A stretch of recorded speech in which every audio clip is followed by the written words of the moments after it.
dolarización cumple 20 años en Ecuador. El 9 de enero del año 2000, el presidente Yamil Maguad anunció en cadena nacional que el sistema de dolarización era el sistema conveniente y necesario para nuestro país en ese momento. Los protagonistas de la noticia en Notimundo. Así es, vamos a hablar de la dolarización, un verdadero hito histórico en materia económica que el Ecuador debe recordar.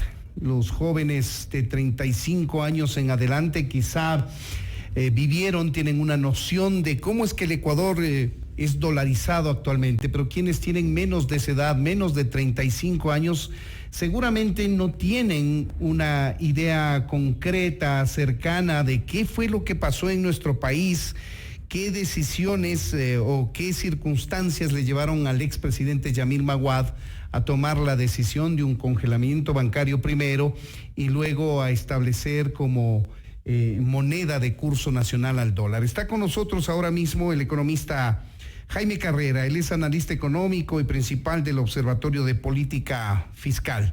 También tuvo un papel hace 20 años cuando el país se dolarizó. Economista Carrera, bienvenido a Notimundo. Buenas noches. Buenas noches, gracias por la invitación.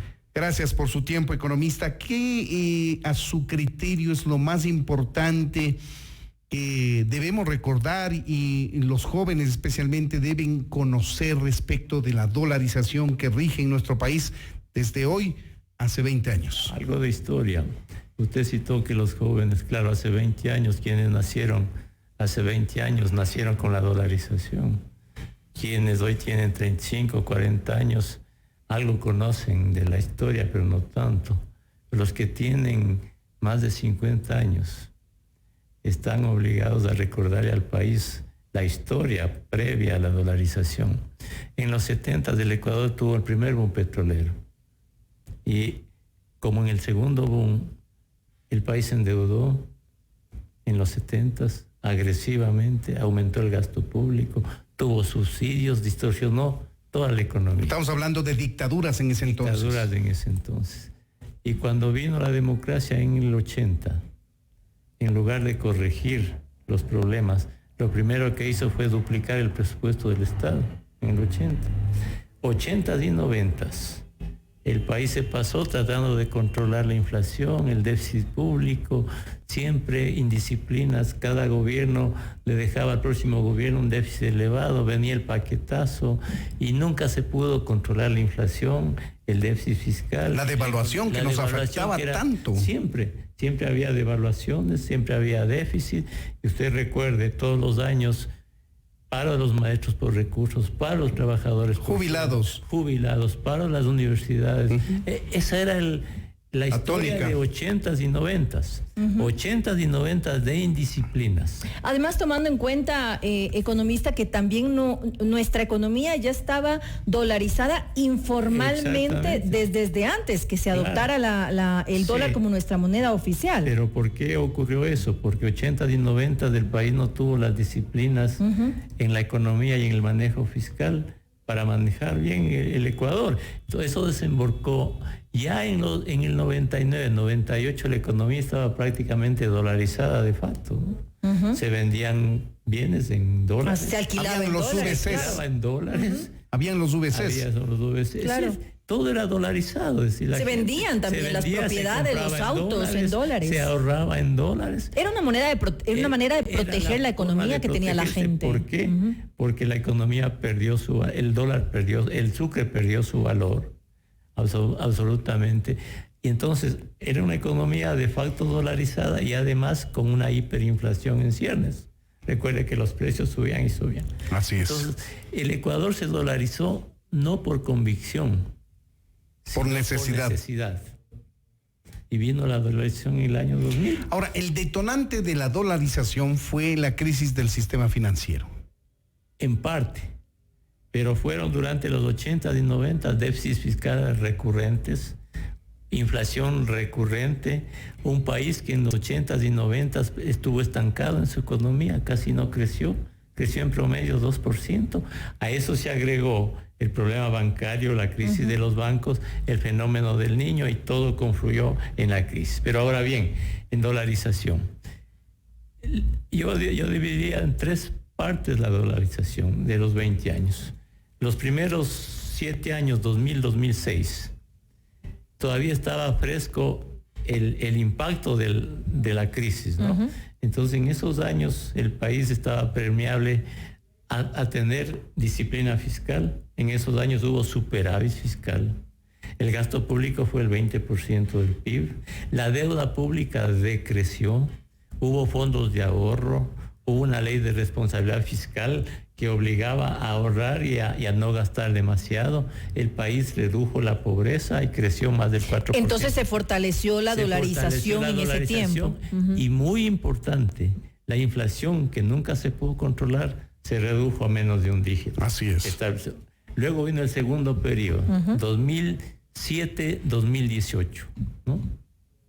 Con el auge del boom petrolero, el gobierno gastó, duplicó el gasto público, comenzó a bajar el precio del petróleo y el país se endeudó agresivamente. Préstamos, bonos basura, préstamos con China, hipoteca del petróleo, hipoteca del oro para mantener el gasto, utilización de las reservas del Banco Central para prestarle al Estado. Es decir, fue una desarticulación total de los parámetros económicos y fiscales que fundamentan la dolarización. Se destruyó absolutamente todo. Ese fue el segundo periodo. Ahora viene es decir, ahí se la puso en riesgo. Ahí se la puso en riesgo y se sostuvo la dolarización.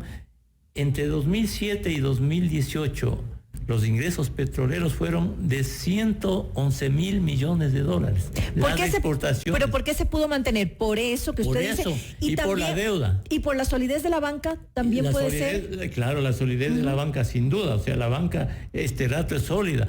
Este rato, los puntales de la economía ecuatoriana son 2: la dolarización y la solidez de la banca.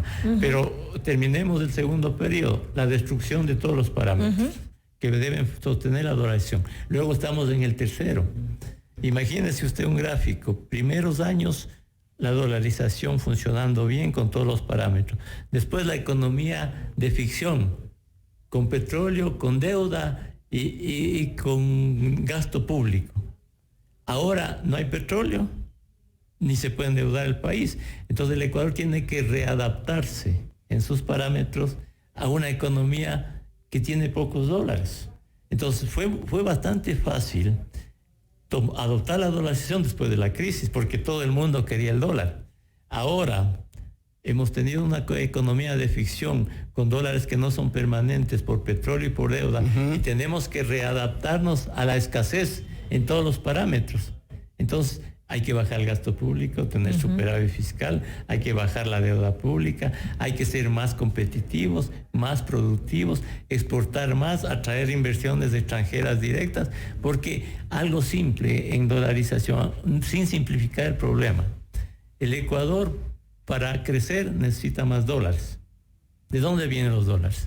De exportaciones y de inversión extranjera. Pero esos dólares hay que ganárselos. Hay que ganárselos con un país eficiente, con disciplina fiscal, con bajo riesgo, con mejor competitividad para vender afuera en mejores condiciones que el resto del mundo. En rigor, el Ecuador tiene que aprender a competir con el resto. Y eso es lo que nos empata, porque el ecuatoriano no quiere perder la dolarización, no quiere perder esa certidumbre de capacidad adquisitiva que tiene en el tiempo, pero tampoco entiende las necesidades de disciplina fiscal que deben existir. Ese es el principal problema del país, que el Ecuador ama la dolarización. Los pobres cuidan cada centavo de dólar, ¿sí? Pero ellos no entienden, y hasta se justifica que no entiendan, que para sostener los dólares hay que trabajar, hay que tener cuentas públicas ordenadas, hay que tener todo un ambiente para que vengan los inversores de afuera, hay que fomentar las exportaciones, lo cual lleva tiempo, ¿verdad? Y conversábamos hace un momento. Entonces, ¿cuál es el principal problema del Ecuador este rato? El 10% de la población apenas entiende cómo funciona la economía. El 10% de jóvenes apenas entienden para qué funcionan las instituciones de la democracia, Parlamento, justicia, Contraloría. Si el conjunto de la economía, el de la sociedad, no entiende cómo funciona una economía, cómo podemos esperar de toda la sociedad consensos en torno a la disciplina que requiere la dolarización. Ahora, como lo decíamos hace un momento fuera de micrófonos, la responsabilidad de esto la tienen los gobiernos. Esto lo llevan como una mochila sobre sus hombros, porque es necesario que ellos trasladen esa concienciación a los ciudadanos. ¿Qué tienen que hacer los gobiernos entonces para eso? Exactamente, como hablábamos hace un momento. Los gobiernos tienen la responsabilidad de ser transparentes, de ser rigurosos con el manejo fiscal y de las cuentas públicas y de la economía en general, y emprender una suerte de pedagogía para que toda la sociedad entienda los problemas económicos, porque si no los entiende, ¿cómo puede encontrarse consensos en torno a esto, en torno a las disciplinas que queremos? La dolarización es un patrimonio del país. Ni pensar dejar la dolarización. Nos tiene que obligar a las disciplinas que se requieren. Es decir, no se puede pensar en Ecuador sin dolarización. Entonces, los sectores, y más los pobres, y las élites que los dirigen, deben entender que preservar el dólar significa sacrificios de todos. Y un ejemplo está en el octubre negro del año anterior, en el que lamentablemente usted, Freddy, fue agredido de una manera absolutamente inclemente, irresponsable. Esa agresión suya es la agresión que se hizo al país. ¿Sabe cuánto costó el octubre negro en el Ecuador? 0,4% del PIB en crecimiento, menos crecimiento de la economía. En petróleo, más de $200 millones en pérdidas. En la economía en su conjunto, en empresas que se destruyeron, en gente que perdió los negocios, en el patrimonio nacional, $1.600 millones de pérdidas en la economía. Y lo que es más grave todavía, ese sentimiento de ingobernabilidad que existe en el país y que en el futuro aleja inversiones, aleja las posibilidades de crecer. Mire los costos, y voy a ser duro, y lo conversamos hace un rato, los costos de la ignorancia en el significado de lo que significa, de lo que tiene que ver con entender la economía. Estos sectores, mal llevados por las élites, al oponerse al rigor fiscal y a una buena economía, lo que hacen es dañar la economía y volverse más pobres, porque este rato hay más desempleo. Así es. Hay más pobreza. ¿Quiénes son más pobres? Los pobres. Entonces, esta suerte de entender esto y encontrar consensos en el país en torno a estas realidades económicas que se requieren para progresar es el núcleo central de lo que en el futuro tiene que hacerse para que el país mejore. Tienen que entender que nuestra economía tiene que adaptarse a la dolarización. No al contrario. Y eso significa trabajadores mejores, así es, empresarios mejores, políticos mejores, pobres mejores en su entendimiento, jóvenes mejores, un país mejor. Hay que dar gracias a la dolarización porque nos va a exigir ser mejores a todos en el mundo que es cada vez más competitivo, ¿no?